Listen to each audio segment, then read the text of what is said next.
जब आँखों में अरमान लिया मंजिल को अपना मान लिया। जब आँखों में अरमान लिया मंजिल को अपना मान लिया। मुश्किल क्या आसान क्या, जब ठान लिया तो ठान लिया।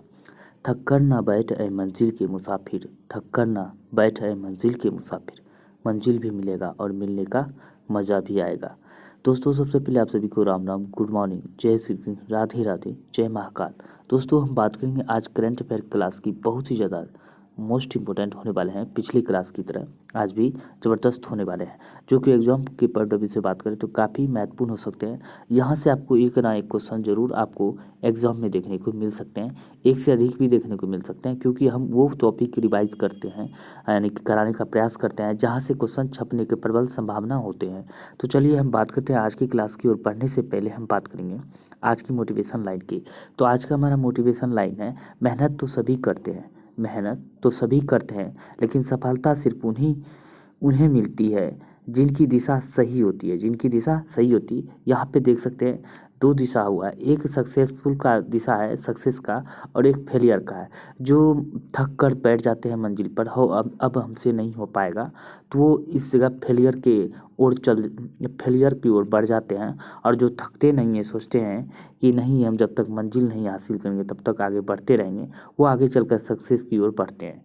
तो हम बात कहना चाहेंगे एक बात और, ये बात ध्यान में रखना है कि जो आपको दुख में साथ देते हैं, जो आपको दुख में साथ देते हैं या नहीं देते हैं। सबसे पहले हम बात करते हैं जो आपको दुख में साथ नहीं देते हैं, तो आगे आप ध्यान रखें कि सुख में भी उसका साथ नहीं रखें तो ज़्यादा बेहतर होगा। ये भी आपको ध्यान रखना है। दुख में साथ नहीं देने वाले को कोशिश यही करें कि हम उसका साथ जो है सुख में भी नहीं रखें। चलिए हम बात करते हैं इसी के साथ आज की क्लास की। तो दोस्तों, हम बात करेंगे आज की बहुत ही ज़्यादा ज़बरदस्त टॉपिक की, जो एग्ज़ाम के पॉइंट ऑफ व्यू से काफ़ी महत्वपूर्ण हो सकते हैं। तो चलिए हम बात करेंगे, और आज की वीडियो आपको कैसा लगा ज़रूर कमेंट करके बताएं, और कोई सुझाव देना हो तो वीडियो के नीचे एक कमेंट ज़रूर करें, ताकि हमारा हौसला बुलंद हो कि हम जो है सही क्वेश्चन को कंटेंट यानी ला रहे हैं आपके एग्ज़ाम के पॉइंट ऑफ व्यू से। तो ज़रूर एक कमेंट करें, और ज़्यादा से ज़्यादा दोस्तों को शेयर करें, लाइक करें, और चैनल को सब्सक्राइब करें। अब बात करते हैं आज की चर्चित राष्ट्रीय महिला की। 2022 में जो चर्चित राष्ट्रीय महिलाएं थे, हम उसके बारे में हम बात करेंगे। तो बात कर लेते हैं पहली सबसे युवा महिला सांसद की बात करें तो काफ़ी महत्वपूर्ण हो जाते हैं। सबसे युवा महिला सांसद की बात करें, चंद्रानी मुर्मू है, जो कि उड़ीसा की है। ये आपको ध्यान रखना, उड़ीसा की सांसद है। अब बात करते हैं भारतीय सेना की पहली महिला जज, ये भी काफ़ी महत्वपूर्ण हो जाता है, ज्योति शर्मा। ये आपको ध्यान रखने हैं। जितने भी टॉपिक्स हैं आज के सारे मोस्ट इंपॉर्टेंट है, आपको ध्यान रखने हैं। नौसेना की पहली महिला पायलट की बात करें तो ज्योति शर्मा है, नौसेना की पहली महिला पायलट। सेल की पहली महिला अध्यक्ष की बात करें तो सोमा मंडल है, सेल की सोमा मंडल। ये आपको ध्यान रखना है। सेल एस से होता है, एस से सोमा होता है, इससे भी याद रखना है। देश की पहली युवा महिला मेयर की, देश की पहली युवा महिला मेयर की बात करते हैं, आर्या राजेंद्रन है। कौन है? आर्या राजेंद्रन है, ये आपको ध्यान रखना है। अब बात करें नेस्कॉम की पहली महिला अध्यक्ष कौन है, तो रेखा मेनन है। कौन? रेखा मेनन, नेस्कॉम की पहली महिला अध्यक्ष। अब बात करते हैं भारत की सबसे युवा महिला पायलट की बात करें तो भारत की सबसे युवा महिला पायलट की आयशा अजीज है, ये आपको ध्यान रखना है। एवरेस्ट को फतह करने वाली पहली महिला की बात करते हैं, शिरीषा बांदला है, एवरेस्ट को फतह करने वाली पहली महिला। एक दिन के लिए मुख्यमंत्री बनने वाली महिला की बात करें, सृष्टि गोस्वामी है, जो कि उत्तराखंड की है। यहाँ जो उत्तराखंड में जो है इसे एक दिन के लिए सीएम बनाया गया था, ये भी आपको ध्यान रखना है। भारत की पहली महिला लड़ाकू विमान पायलट उड़ाने वाली कौन थी, तो भारत की पहली महिला लड़ाकू विमान पायलट भावना कांत। कौन थे? भावना कांत। भारत की पहली महिला एम्बुलेंस ड्राइवर की हम बात करें, भारत की पहली महिला एम्बुलेंस ड्राइवर वीरा लक्ष्मी है। कौन है? एम वीरा लक्ष्मी। अब वही बात करते हैं भारत की पहली महिला फाइटर पायलट की हम बात करें, शिवांगी जोशी है, भारत की पहली महिला फाइटर। देश की पहली महिला ट्रांसजेंडर चुनाव राजदूत है, देश की पहली महिला ट्रांसजेंडर चुनाव राजदूत की बात करते हैं, गेरी समंत है। गेरी समंत, ये आपको ध्यान रखना है। भारत की पहली महिला फ्लाइट कमांडर की बात करें, शालिजा धामी है, भारत की पहली महिला फ्लाइट कमांडर शालिजा धामी, ये आपको ध्यान रखना है। अब बात करते हैं उससे भी ज़्यादा ज़बरदस्त टॉपिक की, यहाँ से आपको ये क्वेश्चन और देखने को मिल सकते हैं, जरूर देखने को मिल सकते हैं। तो बात करते हैं स्टेच्यू ऑफ, यानी कि भारत के स्टेच्यू यानी कि प्रतिमा की बात करते हैं, कब स्थापित हुआ, यानी कि कहाँ स्थापित हुआ है और कितने मीटर ऊंचाई पर स्थित है, ये भी आपको कितना मीटर ऊंचा है और किस राज्य में, ये सारे क्वेश्चन जरूर पूछे जाते हैं। सबसे पहले हम बात करते हैं स्टेच्यू ऑफ यूनिटी की, जो सरदार वल्लभ भाई पटेल की प्रतिमा है, 182 मीटर ऊंचा है, जो कि दुनिया की सबसे ऊंची प्रतिमा है। सरदार वल्लभ भाई पटेल की है, यहाँ गुजरात में स्थित है, साधु बेट दूत पर। कहाँ पे है कि गुजरात की केवड़िया, गुजरात की केवड़िया, केवड़िया के साधु बेट द्वीप पर स्थित है, ये आपको ध्यान रखना है। स्टेच्यू ऑफ प्रोस्पेरिटी की हम बात करते हैं, 108 फीट ऊंचा है, जो कि श्रीनाथ प्रभु केम्पेगौड़ा बेंगलुरु में। किसका है? श्रीनाथ प्रभु केम्पेगौड़ा का जो है, जो कि बेंगलुरु में स्थित है, ये आपको ध्यान। स्टेच्यू ऑफ प्रोस्पेरिटी किसका है? श्रीनाथ केम्पेगौड़ा बेंगलुरु में। स्टेच्यू ऑफ नॉलेज की बात करें तो ये लातूर महाराष्ट्र में स्थापित किया गया है, 70 फीट का है। और ये बात करते हैं भीमराव अम्बेडकर की प्रतिमा है, लातूर महाराष्ट्र में भीमराव अम्बेडकर की यह प्रतिमा है। अब बात करते हैं स्टेच्यू ऑफ पीस की, तो स्टेच्यू ऑफ पीस की हम बात कर लेते हैं। तो 151 इंच ऊंची है यह प्रतिमा, किसका है? तो विजय वल्लभ सूरीवर महाराज की है, विजय वल्लभ सूरीश्वर महाराज की है, पाली राजस्थान में स्थापित किया गया है, ये आपको ध्यान रखना है। स्टेच्यू ऑफ इक्वलिटी की बात करते हैं, 216 फीट जो है ऊंची प्रतिमा है। बात करते हैं संत रामानुजाचार्य की है, हैदराबाद में। कहाँ पे है? संत रामानुजाचार्य के स्टेच्यू ऑफ इक्वलिटी संत रामानुजाचार्य हैदराबाद की है। अब बात करते हैं स्टेच्यू ऑफ बिलीफ की बात करते हैं, 112 मीटर ऊंची है, 112 मीटर ऊंची भगवान शिव की जी की है, नाथद्वारा राजस्थान की है। कहाँ गए? नाथद्वारा राजस्थान में यह स्थित है स्टेच्यू ऑफ बिलीफ प्रतिमा, ये आपको ध्यान रखना है। ये है स्टेच्यू ऑफ बिलीफ प्रतिमा जो नाथद्वारा राजस्थान में स्थित है। अब बात करते हैं statue of dignity, statue of dignity की बात करते हैं, स्वामी रामानुजाचार्य की है, अयोध्या में यह प्रतिमा स्थापित है। कहाँ में? अयोध्या में। स्टेच्यू ऑफ डिग्निटी स्वामी रामानुजाचार्य की। स्टेच्यू ऑफ पीस की बात करते हैं, स्वामी रामानुजाचार्य की है, जो कि श्रीनगर में। कहाँ पे? स्वामी रामानुजाचार्य की एक श्रीनगर में स्थित है, एक अयोध्या में, ये आपको ध्यान रखना है। अब बात करते हैं एग्जाम में 1 नंबर देने आने वाले क्वेश्चन की। यहाँ से 1 नंबर आपको जरूर एक ना एक क्वेश्चन आपको यहाँ से मिल सकते हैं। विटामिन से संबंधित जरूर किसी भी एग्जाम में पूछे जाते हैं। बात करते हैं विटामिन की खोज एवं वर्ष की बात करें, तो विटामिन की खोज एवं वर्ष की बात कर लेंगे तो 1913 में विटामिन ए का खोज किया गया था। इसका रासायनिक नाम क्या है? रेटिनॉल है। विटामिन ए का रासायनिक नाम रेटिनॉल। इसकी खोज हुई थी कब? 1913 में। ठीक है, ये आपको ध्यान रखना है। विटामिन बात करते हैं सी की खोज कब होता है? 1920 में हुआ था। ये खोज तो कम ही पूछे जाते हैं, लेकिन ज़्यादातर इसका रासायनिक नाम पूछे जाते हैं, ये आपको ध्यान रखना। विटामिन सी में एस्कर्बिक अम्ल इसका रासायनिक नाम है, खोज हुआ था 1920 में, ये आपको ध्यान रखना है। 1920 में भी विटामिन डी का भी खोज हुआ था 1920 में ही, लेकिन इसका रासायनिक नाम कैल्सीफेरॉल है, ये आपको ध्यान रखना है। 1922 में क्या हुआ था? विटामिन ई का खोज हुआ था, टोकोफेरॉल इसका रासायनिक नाम है। इसकी कमी से जनन क्षमता कमी हो जाती है, ये आपको ध्यान रखना है। विटामिन डी की कमी से हड्डियाँ सब यानी कि रिकेटस होता है विटामिन डी की कमी से, ये आपको ध्यान। घेंघा रोग जो आयोडीन की कमी से होता है, इस तरह के क्वेश्चन बार बार पूछे जाते हैं, ये आपको ध्यान रखना। विटामिन के का रासायनिक नाम की बात करते हैं, तो विटामिन के का रासायनिक नाम फिलोक्विनोन है। इसकी कमी से रक्त थक्का नहीं बनते हैं, ये भी आपको ध्यान रखना है।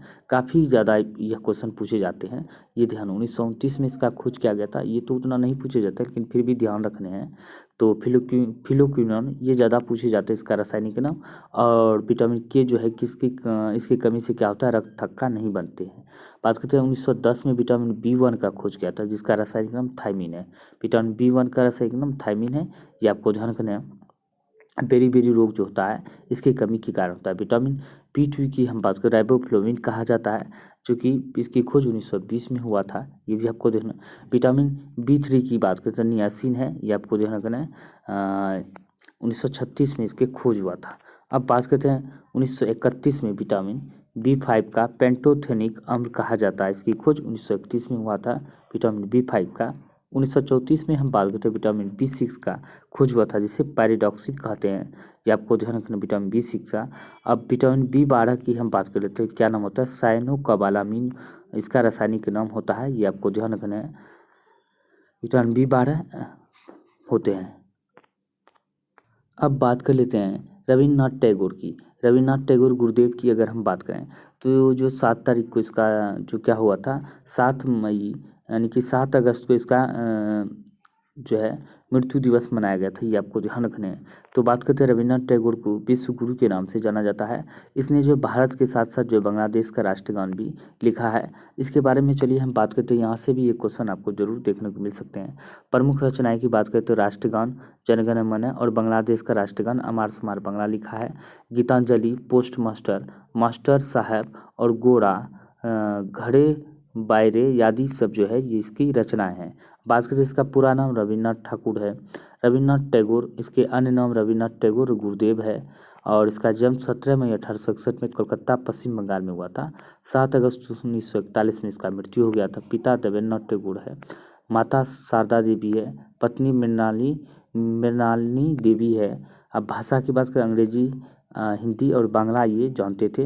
विषय हम बात करते हैं साहित्य, यानी कि ये जो है साहित्य लिखते थे। कर्म क्षेत्र की बात है, साहित्य की सभी विधाएं लिखे हैं। विशेष योगदान राष्ट्रगान के रचयिता की हम बात करते हैं, राष्ट्रगान के रचयिता यही है। अब बात करते हैं मेन क्वेश्चन जो ज़्यादातर एग्जाम में पूछे जाते हैं, वो ये पूछे जाते हैं। एक तो राष्ट्रगान किसने लिखा है और अमार सुमार बांग्ला भी बांग्लादेश का राष्ट्रगान किसने लिखा है, ये तो कई बार पूछे गए हैं। इसके साथ साथ हम बात करते हैं, ये ज़्यादा इंपॉर्टेंट हो जाते हैं। गीतांजलि के लिए नोबेल पुरस्कार जो है 1913 में रविन्द्रनाथ टैगोर को गीतांजलि रचना के लिए इसे मिला था नोबेल पुरस्कार। बात करते हैं पहला साहित्य के क्षेत्र में एशिया का पहले एशियाई व्यक्ति था जो साहित्य के क्षेत्र में पुरस्कार मिला था। अब बात करते हैं इसे नाइटहुड की उपाधि जो जलियांवाला बाग कांड जो हुआ था उसके विरोध में उपाधि जो इसने वापस कर दिया गया था, ये भी आपको ध्यान रखना है। अब बात करते हैं इसका अन्य जानकारी के बारे में। 1901 में रविन्द्रनाथ टैगोर ने बंगाल के ग्रामीण क्षेत्र में स्थित शांति निकेतन बनाया था, जो प्रायोगिक विद्यालय की स्थापना की गई थी। शांति निकेतन जो है एक प्रायोगिक विद्यालय था जहां उन्होंने भारत और पश्चिमी परंपराओं को सर्वश्रेष्ठ को मिलाने का प्रयास किया था, ये आपको ध्यान रखना। अब बात कर लेते हैं शुभंकर की हम बात करते हैं, ये भी काफ़ी महत्वपूर्ण हो जाते हैं, ये आपको ध्यान रखने हैं। अगर हम शुभंकर की हम बात कर लेते हैं, कॉमनवेल्थ गेम 2022 का शुभंकर क्या था, पेरी द बुल था। कॉमनवेल्थ 2022 का जो है गेम का 36वें राष्ट्रीय खेल का शुभंकर था साबज। 44वें शतरंज ओलंपियाड का जो बात करते हैं शुभंकर था थम्बी। अंडर-17 महिला फीफा वर्ल्ड कप की बात करते हैं तो शुभंकर इभा था। राजीव गांधी ग्रामीण ओलंपिक खेल का जो है शुभंकर शेरू था। टोक्यो ओलंपिक की बात 2022 की हम बात करें तो शुभंकर मिराइतोबा था। टोक्यो पैरा ओलंपिक की बात करें तो सोमेटी था। और बीजिंग शीतकालीन ओलंपिक की बात करें तो क्या था शुभंकर, इसका बिंग डुएन था। क्या Bing Dwen. FIFA World Cup 2022 का शुभंकर लाइव था, क्या था लाइव। इसको 2-3 बार 4 बार जो आपको रिवाइज करने से जिसका जो है आपको याद हो जाएंगे। चलिए हम बात करते हैं अब अगले क्वेश्चन की। अब बात करते हैं एग्जाम में सबसे ज़्यादा बार छपने वाले क्वेश्चन की। स्वामीनाथन की हम बात करें, भारत में हरित क्रांति का जनक की बात करें तो स्वामीनाथन को कहा जाता है भारत के हरित क्रांति का जनक। अब पूरा नाम क्या है, मोकोम्बो संबाशिवन स्वामीनाथन, ये इसका पूरा नाम है। और इसका जन्म 7 अगस्त 1925 को कुंभरकोनम तमिलनाडु में हुआ था और यह एक वैज्ञानिक था। भारत में हरित क्रांति का जनक के नाम पे इसे जाना जाता है स्वामीनाथन को, ये आपको ध्यान रखना, इतना ही आपको ध्यान रखना, इससे ज़्यादा एग्जाम में नहीं पूछे जाते हैं। अब बात करते हैं स्वामीनाथन का, यहाँ पे दिया इसके बारे में और भी जानकारी दिया हुआ है। इसकी स्थापना से स्वामीनाथन ने 1990 में मुख्य उद्देश्य भारतीय गांवों को प्रकृति और महिलाओं को अनुकूल प्रौद्योगिकी के लिए विकास और प्रसार पर आधारित रोजगार उपलब्ध कराने वाली आर्थिक विकास की रणनीति को बढ़ावा देना था, इसका यही उद्देश्य था। ज़्यादातर इतना नहीं पूछे जाते हैं, बस स्वामीनाथन को जो है भारतीय हरित क्रांति का जनक के रूप में जाना जाता है, ये आपको ध्यान रखना है। अब बात करते हैं लीगो वैधशाला की बात करें तो लीगो वैधशाला क्या है, केंद्रीय मंत्रिमंडल ने महाराष्ट्र के हिंगोली जिले में 174 एकड़ जमीन पर 2600 करोड़ रुपए की अनुमति लागत से एक उन्नत गुरुत्वाकर्षण तरंग डिटेक्टर लीगो यानी कि तरंग डिटेक्टर जिसको अंग्रेजी में लीगो कहते हैं बनाने की परियोजना को मंजूरी दी है। इसका निर्माण वर्ष 2030 तक पूरा होने की उम्मीद है। अब बात करते हैं यह जो है क्या इसका जो है बात कर लेते हैं इसके बारे में। यह लुसियाना और वाशिंगटन के बाद अपनी तरह की तीसरी वेधशाला होगा, यानी कि लुसियाना और वाशिंगटन के बाद तीसरी वेधशाला होगा अपनी तरह का। लिगो की हम बात कर लेते हैं, क्या होता है full form, laser interferometer gravitational wave observatory, इसका फुल फॉर्म है, ये आपको ध्यान रखना है लिगो का। इसका उद्देश्य क्या है, तो इसका उद्देश्य की हम बात करते हैं, ये एग्जाम में पूछे जा सकते हैं, आपको याद रखने हैं, काफ़ी महत्वपूर्ण हो जाते हैं। उद्देश्य है इस प्रयोजनों का लक्ष्य है ब्रह्मांड से गुरुत्वाकर्षण तरंगों का पता लगाना, ब्रह्मांड से गुरुत्वाकर्षण तरंगों का पता लगाना इसका उद्देश्य है। अब बात करते हैं नीरज चोपड़ा के भाला फेंक दिवस, यानी कि इस दिन जो है टोक्यो ओलंपिक में नीरज चोपड़ा ने भाला फेंक में जो है गोल्ड मेडल जीता था। उस दिन का तारीख की हम बात करें 7 अगस्त था, इसीलिए उस खुशी में भाला फेंक दिवस 7 अगस्त को मनाया जाता है, ये आपको ध्यान रखना। अब बात कर लेते हैं हथकरघा दिवस, राष्ट्रीय हथकरघा दिवस की हम बात करते हैं, ये भी 7 अगस्त को मनाया जाता है, ये आपको ध्यान रखना है। यहाँ पे देख सकते हैं राष्ट्रीय हथकरघा दिवस। अब बात करते हैं नेक्स्ट क्वेश्चन की, प्रमुख ब्रांड एम्बेसडर की हम बात करते हैं, प्रमुख ब्रांड एम्बेसडर की हम बात कर लेते हैं, तो हरमनप्रीत कौर की हम बात कर लेते हैं। तो ये पीमो इंडिया का ब्रांड एम्बेसडर बनाया गया किसे, हरमनप्रीत को। यहाँ से भी ये क्वेश्चन आपको छपने की प्रबल संभावना है, ये आपको याद रखने हैं। और स्मृति मंदाना की बात करें तो ये हर्बा लाइफ का ब्रांड एम्बेसडर है। रणवीर सिंह की बात करें तो पेप्सिको इंडिया का इसे बनाया गया है। हाँ, अब बात करते हैं चाचा चौधरी की, हम बात करते हैं नमामि गंगे प्रोजेक्ट के लिए चाचा चौधरी को इसका जो ब्रांड एम्बेसडर बनाया गया है। और कंगना रनौत की हम बात कर लेते हैं, तो एक जिला एक उत्पाद के लिए योजना के लिए ब्रांड एम्बेसडर बनाया गया है। श्रेया घोड़ावत की बात करते हैं, श्री चंद क्लाइमेट के लिए बनाया गया है इसे ब्रांड एम्बेसडर। आयुष्मान खुराना की बात करते हैं, यूनिसेफ इंडिया का जो ब्रांड एम्बेसडर बनाया गया है। यहाँ पे देख सकते हैं सबका फोटो यहाँ पे नीचे में लगाया गया है, लगा हुआ है, ये आपको ध्यान रखने हैं। तो ये सारे एम्बेसडर की हम बात करें तो आप स्क्रीनशॉट भी ले सकते हैं, ये सारे एग्जाम में पूछे जा सकते हैं, कहीं ना कहीं एक क्वेश्चन जरूर देखने को मिल सकते हैं। तो हम बात कर लेते हैं आप नेक्स्ट क्वेश्चन की। अब बात कर लेते हैं और भी ज़्यादा मोस्ट इम्पोर्टेंट क्वेश्चन की, अगर ज़्यादातर एग्जाम में अगर पूछे तो यहाँ से भी एक क्वेश्चन आपको देखने को मिल सकते हैं। बदले गए नाम, यानी कि नामों में परिवर्तन जो किए गए हैं, तो उसके हम बारे में बात कर लेते हैं। मेन पॉइंट, मुख्य पॉइंट का जो एग्जाम में पूछे जा सकते हैं। बात करते हैं रोहतांग सुरंग का जो नाम बदल कर अब क्या रख दिया गया है, तो अटल सुरंग रख दिया है। रोहतांग का नाम जो है बदल कर अटल सुरंग रख दिया है। कहाँ पे स्थित है, हिमाचल प्रदेश में स्थित है। हेवलॉक द्वीप का नाम हम बात करते हैं, हेवलॉक द्वीप का नाम जो है बदल कर क्या रख दिया गया है, स्वराज द्वीप रख दिया गया है। अंडमान निकोबार द्वीप में स्थित है। और अंडमान निकोबार द्वीप समूह में हाल ही में जो है 21 द्वीप का नाम बदल कर जो है वीर शहीदों के नाम पर रखा गया, ये भी आपको ध्यान रखना है। अब बात करते हैं बेटी बचाओ बेटी पढ़ाओ को जो है बदलाव किया, बदलाव रख दिया है नाम, क्या किया, बदलाव। तो हाल ही में देख सकते हैं बेटी बचाओ बेटी पढ़ाओ में क्या क्या कारण देखने को मिल सकते हैं, लेकिन कह रहे हैं साथियों को यही कहा गया है कि आपको इसका फॉलो करना है, किसका, बेटी बचाओ बेटी पढ़ाओ का। लेकिन जो है कुछ भाइयों कुछ दोस्त तो मानने के लिए तैयार ही नहीं है, उसको कहते हैं बेटी बचाओ बेटी पढ़ाओ, लेकिन वो क्या करते हैं, तो बेटी बचाओ बेटी बचाओ मतलब बेटी बचाओ बेटी पढ़ाओ तो कर रहा है, बेटी बचाओ कर रहा है, लेकिन बेटी पढ़ाओ नहीं बल्कि बीवी पढ़ा रहा है। जिसके चलते आज जो जितने भी जो दोस्तों साथियों को जो भुक्तभोगी है, यानी कि भुगतना पड़ रहा है, बीवी का जो भागने का सिलसिला जारी है, तो यही सब कारण है। बेटी को पढ़ाने के लिए बोलता है तो वो बीवी को पढ़ाने लगते हैं, तो ये आपको ध्यान में रखने हैं। तो इस तरह की घटना को जो हर ऐसा मतलब बात कर लेते हैं, हर लड़कियां ऐसा नहीं होता है, लेकिन क्या करें, स्थिति जो सबको असमंजस में डाल दिया है। अब बात कर लेते हैं चर्च गेट रेलवे स्टेशन का नाम जो है बदल कर क्या रख दिया गया है, चितामन द्वारकानाथ देशमुख रख दिया है। किसका, चर्च गेट स्टेशन का नाम बदल कर चितामन द्वारकानाथ देशमुख रख दिया है। कहाँ पे है, मुंबई में स्थित है।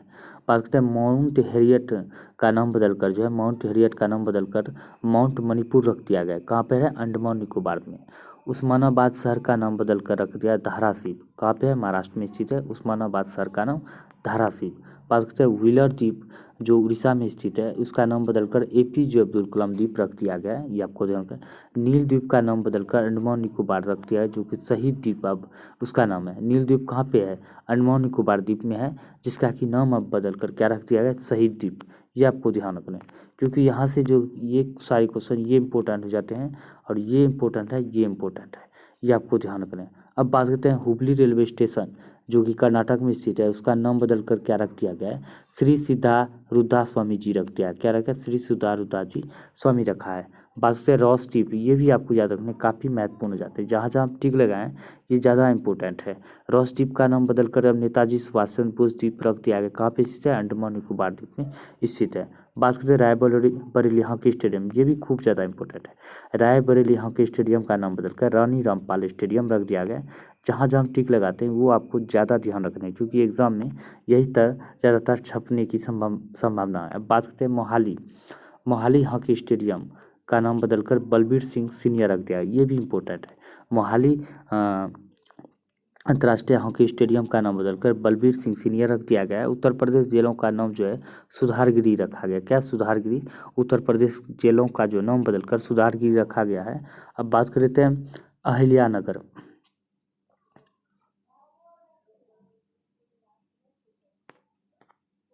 अब बात करते हैं अहिल्यानगर की, ये जो नाम जो है मिट गए हैं, तो आपको ये कमेंट करके बताना है अहिल्यानगर जो है किसका जो है नाम बदलकर अहिल्यानगर रख दिया गया, ये आपको ध्यान रखना है।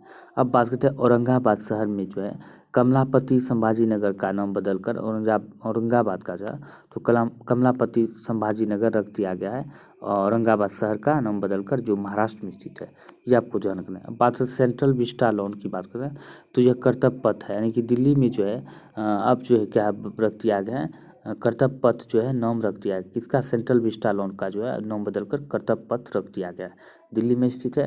बात करते हैं इस्लाम नगर का जो है, बात करते हैं हाल ही में जो जगदीशपुर अब नाम बदल के रख दिया है, जो कि इस्लामपुर नगर का नाम जगदीशपुर रखा है, जो कि मध्य प्रदेश में स्थित है।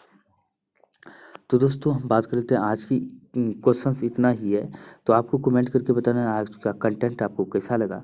तो अच्छा लगा हो तो वीडियो को ज़्यादा से ज़्यादा शेयर करें, लाइक करें, चैनल को सब्सक्राइब जरूर करें। अगर कोई सुझाव देना हो तो वीडियो के नीचे कमेंट जरूर करें और सुझाव दें आपको किस तरह लगा और कौन से टॉपिक से आपको और आगे कराने का प्रयास करेंगे। तो ज़रूर को वो टॉपिक भी अगर आप चाहते हैं रिवाइज करना तो कमेंट करके ज़रूर बताएं। और हम चाहते हैं कि जो कि उत्कर्ष क्लास का जो है, उत्कर्ष क्लास की हम बात कर लेते हैं, जो 7 फेरों वाला सीरीज है, 7 फेरों वाले सीरीज को हम चलाना चाहेंगे, यानी कि शॉर्ट फॉर्म में वीडियो 15 से 20 मिनट में हम चलाना चाहेंगे, उसको 2 से 4 दिन 5 दिन में कवर करना चाहेंगे, जो कि एग्ज़ाम के पॉइंट ऑफ व्यू से काफ़ी महत्वपूर्ण हो सकते हैं। क्योंकि आपको एसएससी एग्ज़ाम हुआ, Bihar police, Bihar SSC, 69th BPSC, और बात कर लेते हैं बीपीएससी टीचर, जिस भी एग्ज़ाम में करंट और स्टैटिक जीके पूछे जाते हैं, उन सारे एग्जामों के लिए काफ़ी महत्वपूर्ण हो सकते हैं। तो चलिए हम बात करें दोस्तों, आज के लिए इतना ही, मिलते हैं अगले वीडियो में, तब तक के लिए जय हिंद, जय भारत।